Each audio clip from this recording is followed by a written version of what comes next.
But the person who's able to look at themselves the closest is going to get the more rational results. If I were to give you a present and you aren't grateful for it, do you think it's going to make me want to bless you with another present? So if we don't learn to be grateful for what we have, right, do you think that you're going to be blessed with more if we don't learn to become grateful for what's already in front of us? No. We got to first learn to become grateful for what we have and where we're currently at to be ready for the acceptance of the next blessing that's on the way. If you don't internalize it, don't assign me the job of telling you what you ought to be telling yourself. I'm not talking about pumping yourself up when it's not good. I'm not talking about lying to yourself when it's not good. I'm talking about applauding yourself when it is good. Clap for yourself.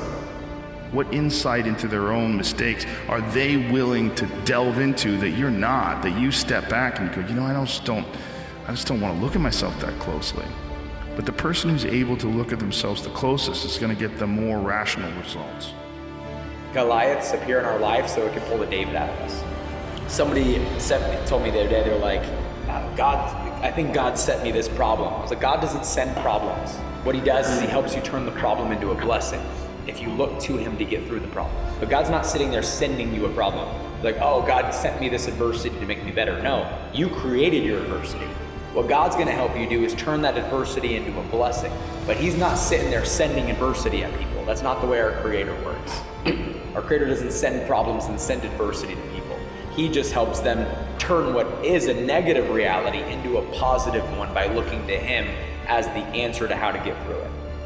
You either have a patient issue, you have an effort issue, or you have an urgency issue. Your urgency issues, I'll do tomorrow, I'll do next week, I'll start next month. That's not gonna happen. Then you don't have a formula in place. You either don't put the real effort in or you don't have the patience. But if you got all three, and you know the 7 timelines, 21, 90, 1, 3, 5, 10, 20, you're gonna be all right long term. Your success is determined not by what you do at work, but by who you become. Most people have it backwards. They pour everything into their job while neglecting themselves. They work hard for their company, but forget to work on their mind, their skills, their character. I want to tell you something that changed my life when I finally understood it. Success is not about working harder at your job. It's about working harder on yourself. When you grow, everything around you grows too.